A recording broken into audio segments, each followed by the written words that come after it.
Good day, subscribers. Thank you so much for joining me today. I am Levi. This is the Cybersecurity Education channel. I hope you guys are having a wonderful day today. Today we're going to be talking about securely browsing the web, specifically using the HTTPS protocol. So we're going to talk about three things today. We're going to talk about what is HTTPS, why it is important, and actions you can take to securely browse the web. Alright, so the first thing we're going to talk about, what is HTTPS?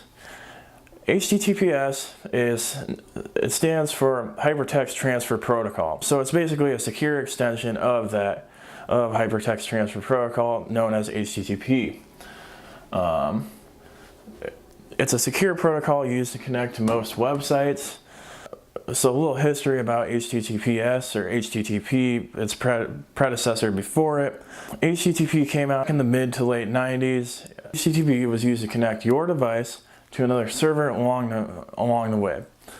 The problem with that is HTTP is not secure. So any data that's sent from your device over to the server over here can be sniffed from people in between.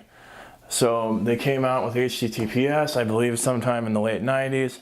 It really didn't get adopted though until it seems like the mid to late 2000s from what I've seen anyway. So basically HTTPS uses certificates. So if I have a web server over here, I go and request a certificate from one of the known certificate providers. They're like VeriSign, GoDaddy, stuff like that. Let's Encrypt. So I go and get a certificate from one of those certificate providers. They send me a certificate after I request it. I attach it to my web server, and then the browsers, they have a deal where they know what certificate providers are trusted, and then they know that, hey, this certificate's legit. And then when my device talks to this server, my device knows, hey, this server's legit, and then all the traffic in between my device and that server is going to be encrypted, and nobody can sniff the data off of it without trying super hard. So that's kind of a little bit about how HTTPS works. Like I said, it's a secure connection. So anything is sent between my device here and this server here can't be intercepted without trying extremely hard to get that data. One of the ways that you can tell if HTTPS is there is most browsers have a lock on them up in the upper left hand corner. It used to be, at least on Google Chrome, you used to have like green text up there. Google Chrome decided, hey, we don't want this to make it look like just if it's green then it's secure, because there was a certificate provider called Let's Encrypt that gives out free certificates, and just because a website has a certificate on it doesn't mean it's secure.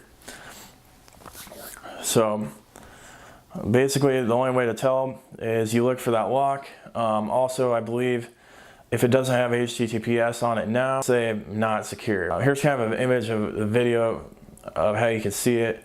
And then you also know if a certificate isn't valid, it'll warn you and say, hey, this page is not secure. So that's how you can tell if a page is secure or not, or if it has HTTPS. So now we're going to talk about 5 things that make HTTPS secure. Here's a Wikipedia article that I found on it and a little snippet of it. So basically, if you want to securely browse the web and the page that you're going to is using HTTPS and it doesn't have these things, it's not guaranteed to be secure. So the 5 things are: the user trusts that the browser correctly implements HTTPS with correctly pre-installed certificate authorities. So basically, the browser has to trust, you have to trust that your browser has legitimate certificate authorities, if they don't have legit certificate authorities, then you can't trust that they're legit. This kind of goes back, it's not really in here, but this also goes to if you're using a browser that's not like kind of one of the main ones, you know, like, so not Google Chrome, not Firefox, not Internet Explorer, not Safari or Microsoft Edge.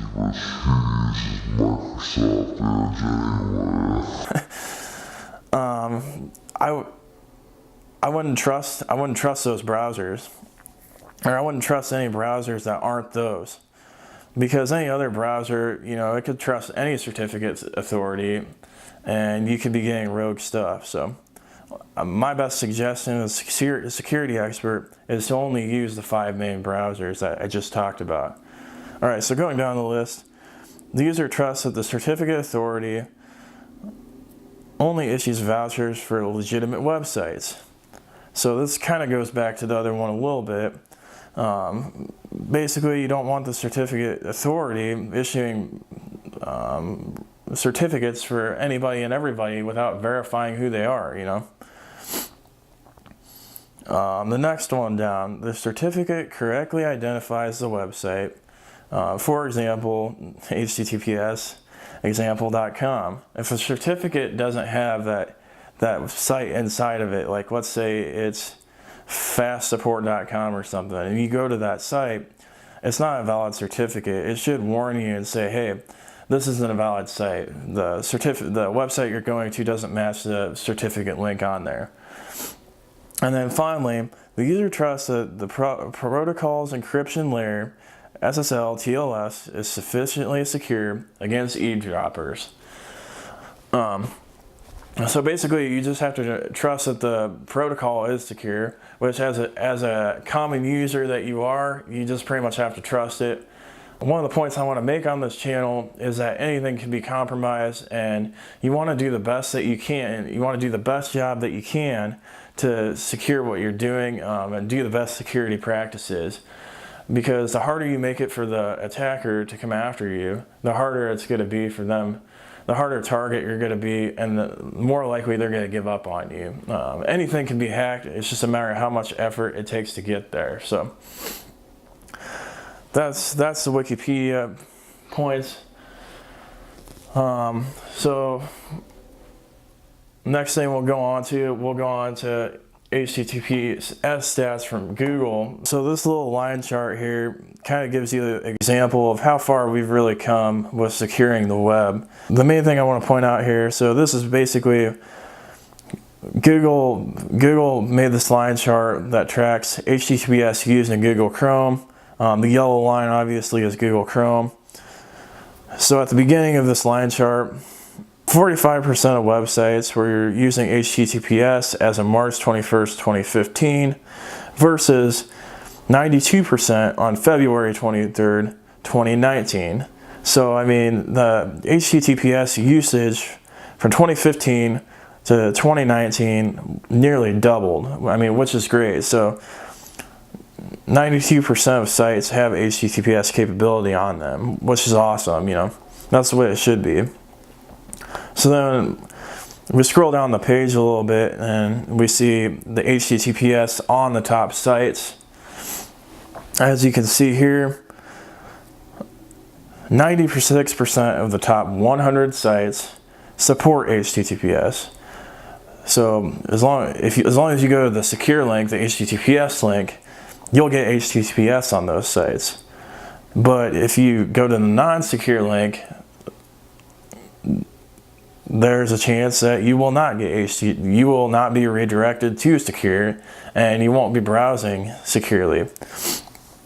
And then 89% of the top 100 sites, they default to HTTPS. So no matter where you go on those sites, you're gonna be browsing the site securely. So, I mean, if you look at 96% of the top sites support and 89% of the default, that's not too bad, you know. And then listed inside here, it also says that these top 100 sites account for 25% of the traffic worldwide. So, I mean, that's a pretty good sample size. If you were to do the bottom 75%, I'm sure you'd probably see similar statistics on that. So that's not too bad. You know, if we're getting up to 89% of all sites supporting it, it's not too bad.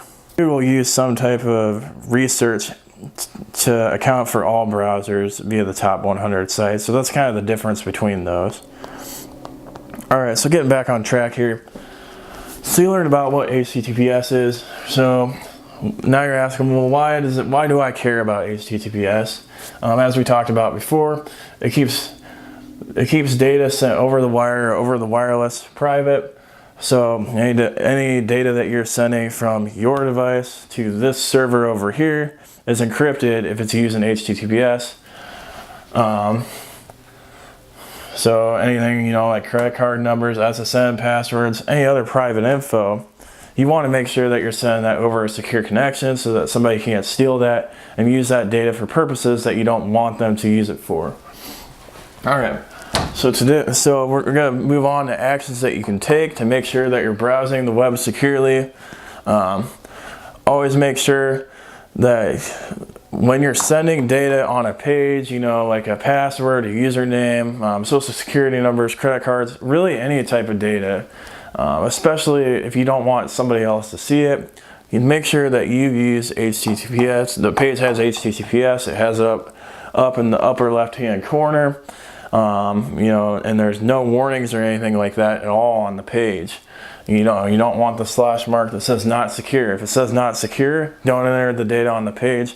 Don't even type it in the little box, you know, because you don't have to hit the submit button to send that information across. There's websites that will pull that information in automatically without hitting submit.